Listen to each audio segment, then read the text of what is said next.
నమస్తే, నేను మీ Gopi. Welcome back to our channel. ఈరోజు మన వచ్చరికి సీనియర్ జర్నలిస్ట్ జగదేవ్ గారు ఉన్నారు. సార్ నమస్తే. సార్ నమస్తే సార్, ఆంధ్రప్రదేశ్లో ఎన్నికలైతే ప్రచారం కూడా మొదలుపెట్టారు. అదేవిధంగా ఇరు పార్టీలు అయితే వాళ్ళ మేనిఫెస్టో అయితే వాళ్ళు ప్రవేశపెట్టడం జరిగింది.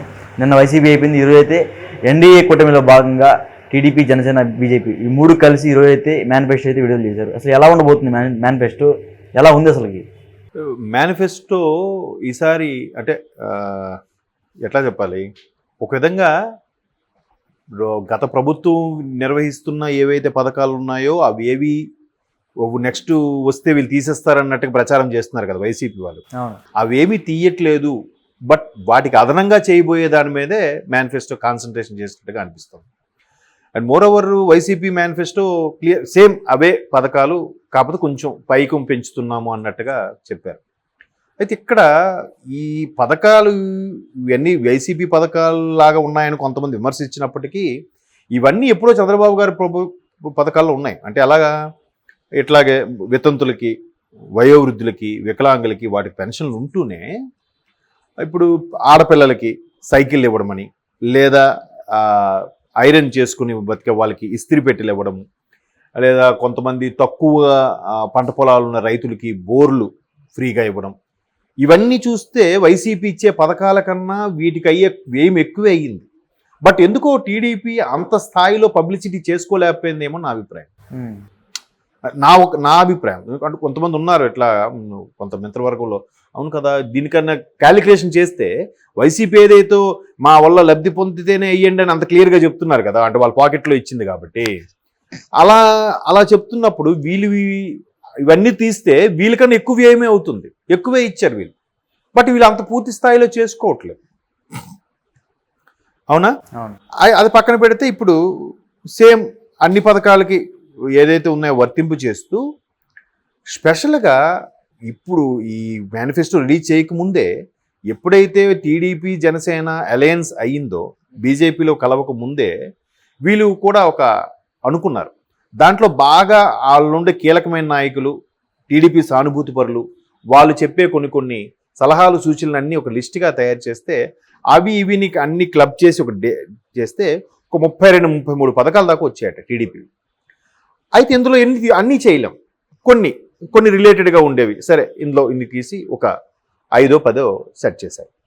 మరోవైపు జనసేన కూడా సేమ్ అలాగే ఒక 20-22 పథకాల వరకు రెడీ చేశారు వాళ్ళు కూడా, స్టూడెంట్స్.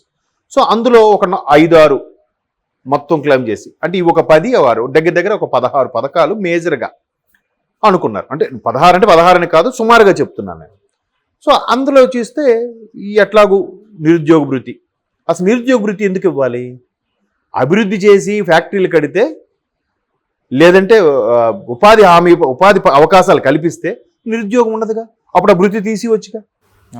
అది ఫ్యాక్టరీస్, ఇండస్ట్రీస్ తీసుకురావడం, ఎవరైనా తక్కువగా స్మాల్ స్కేల్ ఇండస్ట్రీ పెట్టడానికి వాళ్ళకి 10 లక్షల వరకు రాయితీ ఇవ్వడం, ఇట్లాగా. అది కూడా మళ్ళీ ఎలాగా మెయిన్ ఇక్కడ ఇందులో మేనిఫెస్టోలో 4P అని పెట్టారు: పబ్లిక్, పీపుల్స్, ప్రాపర్టీ, అలాగా సంథింగ్ 4P పెట్టి వాళ్ళందరినీ క్లబ్ చేసి, ఇప్పుడు ఫర్ ఎగ్జాంపుల్ మెట్రో ఉంది, ఎల్ఎన్టీ అంటే కొంత ప్రైవేట్ భాగస్వామ్యం, ప్రభుత్వ భాగస్వామ్యం కలిపి నడిపించేది కదా అవి. అట్లాగా స్కూల్స్ కూడా ఎయిడెడ్ స్కూల్స్ అంటారు, ప్రభుత్వము అలాగే ట్రస్ట్ కల్పించి నడిపించే ఉంటాయి కదా. అలాగా ప్రతిది కూడా అలా చేసి మెగా డిఎస్సి, మెయిన్ యువత రగిలిపోవడానికి కారణం ఏంటి? ఉద్యోగాలు లేక. ప్రస్తుతం ప్రభుత్వ ఉద్యోగాలు లేదు, జాబ్ మేళాయే లేదు, జాబ్ క్యాలెండరే లేదు కదా. సో మెగా డిఎస్సి ఎక్కువగా, డిఎస్సి అంటే టీచర్ పోస్టులు ఇవ్వడానికి కోసం, డిస్ట్రిక్ట్ సెలక్షన్ కమిటీ అంటారు. సో వాటిని ఇవ్వడం, తద్వారా మిగతా డిపార్ట్మెంట్లో కూడా ఎక్కడెక్కడ ఖాళీలు అవుతున్నాయి, ఎక్కడెక్కడ 60 కాస్త 62 చేసేసారు వీళ్ళు. 62 చేయడం వల్ల ఒకేసారిగా ఎక్కువ మంది రిటైర్ అవ్వడం, అవన్నీ ఖాళీని భర్తీ చేయడం, అట్లా ఇలాంటివన్నీ జనసేన నుంచి తీసుకొచ్చేవి. అలాగే వృత్తి నైపుణ్యం సంబంధించినవి, ఇప్పుడు రజకులు ఉన్నారు, వాళ్ళకి రజకులకు సంబంధించి ఏంటి, ఆ రేవుల్లో వాళ్ళకి ఉండడానికి, ఆరబెట్టుకోవడానికి, రేవు బండకేసి బాధ చేయడానికి. అలాగే నాయి బ్రాహ్మణులు ఉన్నారు, అంటే షేవింగ్ షాప్స్, వాళ్ళు దేవాలయాల్లో వాళ్ళకి అవకాశం కల్పిస్తే వాళ్ళకి ఫిక్స్డ్గా ఎంత శాలరీ, వాళ్ళకి ఇవ్వాల్సిన అవకాశాలు. ఆ తర్వాత మహిళలకి కానీ ప్రతి మహిళకి కూడా మినిమం నెలకి రేషన్కి సంబంధించి 1000, 1500, 2000 అది కేటాయించడం. అలాగే తెలంగాణ టైప్లో ఉచిత బస్సు కూడా అని అంటున్నారు. చూడాలి మరి దానికి ఓన్లీ పల్లె వెలుగు వాటి వరకే ఇస్తేనే బాగుంటుంది. ఎక్కువైతే ఆల్రెడీ ఇక్కడ తెలంగాణ సమస్యలు కూడా చూస్తున్నాం. ప్రతి బస్సుకి ఫ్రీ ఇవ్వకూడదు. మనకి ఏది ఇచ్చినా మనది అతివృష్టి లేదా అనావృష్టి లాగా ఉంటుంది మన దగ్గర. అంటే ప్రజల అభిప్రాయం చెప్తున్నాను. సో అలాగే ఏదో అలాగే అడ్జస్ట్మెంట్ చేసి పెట్టాలి. ఉచిత బస్సు కంప్లీట్గా ఇవ్వకూడదని నా అభిప్రాయం. మరి ఇది చూసిన వాళ్ళు కొంతమంది మహిళలు తిట్టుకుంటారేమో కానీ అట్లా అమెండ్మెంట్ పెడుతూ ఇవ్వడం. ఆ తర్వాత మహిళలకి ఉపాధి అవకాశాలు కల్పించడం, కుటీర పరిశ్రమలాగా ఇళ్లల్లో ఉండే అవకాశాలు కల్పించడం, ఇళ్లల్లోనే స్మాల్ స్కేల్ ఇండస్ట్రీ ఏవి స్టార్ట్ చేసుకుంటే వాళ్ళకి ఏవి చేయడం. అలాగే సెంట్రల్లో కూడా ఒక ఆప్షన్ పెట్టారు, ఎకనమిక్ వీకర్ సెక్షన్ అని, ఈడబ్ల్యూఎస్ అని. అంటే అక్కడ సామాజిక వర్గంతో సంబంధం లేకుండా ఏ అగ్రవర్ణాలైనా ఏ నిమ్న వర్ణం వాళ్ళకి సంబంధం ఏ సామాజిక వర్గం వాళ్ళైనా ఎకనమిక్గా వాడు ఆర్థిక పరంగా పూర్ అని తెలిస్తే వాళ్ళకి సెంట్రల్లో ఏదైతే కల్పిస్తారో అది కూడా ఇక్కడ రాష్ట్రంలో ఇంప్లిమెంట్ చేసేలాగా వాళ్ళకి కల్పించడం. తర్వాత ఎక్కువగా బీసీ డిక్లరేషన్ ఎక్కువ వినిపిస్తున్నాయి కాబట్టి బీసీలకు ఎక్కువ ప్రాధాన్యత ఇచ్చేలాగా ఆ చట్టసభల్లో కానీ నామినేటెడ్ పోస్టుల్లో కానీ అన్నింటిలో కూడా 33 to 34% వరకు వాళ్ళకి అవి కేటాయించడం. అలాగే వాళ్ళకి ఉద్యోగం సంబంధించి ఉద్యోగానికి సంబంధించి బాగా గుర్తొచ్చింది. ఉద్యోగులు గత 5 ఏళ్లుగా సింగిల్ డిఏ కూడా లేదని చెలరైపోవడం అంటే కడుపు రగిలిపోతున్న నేపథ్యంలో వాళ్ళకి సరైన పిఆర్సీ అనౌన్స్ చేయడం. ఇప్పుడు బాబు గారు ఇక్కడ ఆంధ్ర నుంచి తెలంగాణ డివైడ్ అయిపోయిన తర్వాత ఫిట్మెంట్ ప్రకటించారు కదా, ఒక్కసారి 43% అది ఫిట్మెంట్ ప్రకటించారు. అందరి శాలరీస్ కూడా ఆల్మోస్ట్ ఆల్ డబల్ అయ్యాయి. సో అట్లాగా మళ్ళీ ఇప్పుడు ఏం జరగలేదు ఈ 5 ఏళ్లలో. మళ్ళీ సరైన పిఆర్సీ ప్రకటించడం, ఆ తర్వాత ఏదైతే ఉద్యోగ అవకాశాలు ఇవన్నీ కల్పించిన తర్వాత ఏంటంటే ప్రతి సంవత్సరం కూడా ఒక దాన్ని ఏమంటారు సెన్సస్ అంటారు, జనాభా లెక్కల్లాగే ఈ ఆర్థికపరమైన సెన్సస్ కూడా నిర్వహించి ఏ కుటుంబ పరిస్థితి ఎంత ఉంది, ఇందులో ఎకనమిక్గా వీక్ ఎవరెవరు ఉన్నారు వాళ్ళకి మళ్ళీ ఎకనమిక్ వీకర్ సెక్షన్ కింద వాళ్ళని డైవర్ట్ చేసి వాళ్ళకి కొన్ని రకాల పథకాలు అవకాశాలు కల్పించడం. ఇలా ఒకటి కాదు, ప్రతిదీ కూడా ప్రభుత్వ సంస్థలకు సంబంధించి ఎక్కడెక్కడైతే ఇబ్బందికర పరిస్థితులు ఉన్నాయో వాడిని సవరించడం. ప్రతిదీ అసలు మేనిఫెస్టో చూస్తే అసలు కొన్ని అయితే గత ప్రభుత్వాలు అలవాటు చేసేసాయి కాబట్టి అవి తప్పించక వాళ్ళని అట్రాక్ట్ చేసుకోవడానికి పెట్టినట్టు అనిపించాయి, కానీ అవి చేయకూడదు అంటే నా ఉద్దేశం ప్రకారం. ఎందుకంటే మనిషిని తన సొంత కాళ్ళ మీద నిలబడేలా బతికేలాగా తయారు చేయాలి.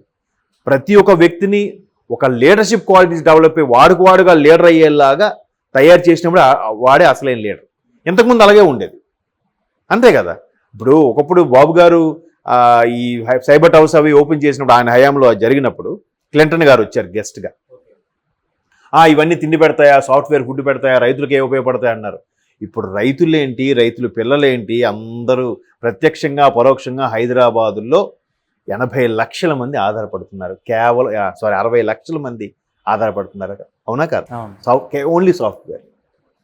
మరి అట్లాగా ఒక విజన్తో విజన్ అంటే గుర్తొచ్చింది, ప్రతి ఒక్కరిని కూడా వాళ్ళ యొక్క ఆర్థిక స్థితిగతులను పెంచేలాగా, అంటే అక్కడ వాళ్ళని మళ్ళీ వాళ్ళ కాళ్ళ మీద వాళ్ళు నిలబడేలాగా వాళ్ళ అవకాశాలు కల్పించి వాళ్ళలో మానసిక స్థైర్యాన్ని నింపి డెవలప్ చేసేలా కూడా ఈ మేనిఫెస్టోలో ఈ ముందు నుంచి చెప్తున్నారు. ప్రతి ఒక్కరిని కూడా ధనవంతుని చేస్తాను అన్నట్టుగా ఆ మేనిఫెస్టోలో అది కూడా పొందుపరచడం అనేది మంచి. ప్రతిదీ కూడా జనసేనకు కూడా అన్ని కుదిస్తే ఒక 4-5 అవి యాడ్ చేసుకుని ఒక 20 పథకాలలాగా వస్తే, ఇందులో కాకుండా బీజేపీ ఇంకేం చేస్తుంది? బీజేపీలో కూడా కొన్ని చెప్పారు. ఆయన జాతీయ నాయకుడు సింగ్ గారు వచ్చినప్పుడు ఆయన సమక్షంలో ఇవి కూడా డిస్కస్ చేసి, ఇవి మా రాష్ట్ర ప్రజలకి ఇక్కడున్న అవసరాలు తగ్గట్టుగా, ఇక్కడున్న వాతావరణం ప్రకారం, ఇక్కడున్న నైసర్గిక స్వరూపం ప్రకారం ఇవి ఉపయోగపడతాయి అంటే వాళ్ళు కూడా, ఎందుకంటే మన బీజేపీ రాష్ట్ర నాయకులు కూడా ఉంటారు కాబట్టి, లేదు టీడీపీ జనసేన చెప్పినవన్నీ టిక్కే. మెయిన్ అన్నిటికన్నా ప్రధానమైనది ఏంటంటే, ఏ రాజధాని కోసమైతే ఊరికే 3 రాజధానులు అని చెప్పి డైవర్ట్ చేసి అసలు ఏ డెవలప్ చేయకుండా పోయారో, ఆ రాజధాని అంశాన్ని మాత్రం మరలా అమరావతి మీద సీరియస్గా కాన్సన్ట్రేట్ పెట్టి డెవలప్ చేసి సైమిల్టేనియస్గా మిగతా కూడా డెవలప్ చేయడానికి. ఒకప్పుడు తెలంగాణలో ఉమ్మడి ఆంధ్ర ఉన్నప్పుడు అంతా హైదరాబాద్ మీద పెట్టేశారు కదా. సో అప్పుడే బైఫర్కేట్ అయ్యి ఉంటే పరిపాలన అభివృద్ధి విభాగం అనేది బైఫర్కేట్ అయ్యి ఉంటే, విజయవాడకి, వైజాగ్కి, తిరుపతికి అయ్యి ఉంటే ఇంత సమస్య వచ్చేది కాదేమో అని చాలామంది విడిపోయినప్పుడే విశ్లేషించారు. సో ఇప్పుడు కూడా అలాగే ఒక్క అమరావతి కాకుండా అటు వైజాగ్, నెల్లూరు, కడప ఇలా అన్ని రకాలుగా కూడా కర్నూలు డెవలప్ చేసేయడానికి అది కూడా మేనిఫెస్టోలో పొందుపరచడం అనేది మంచి విషయం. చూద్దాం మేనిఫెస్టో ప్రజల్లోకి ఎంతవరకు రీచ్ అవుతుందో మనకి జూన్ 4న క్లారిటీ వస్తుంది. Okay sir, thank you sir.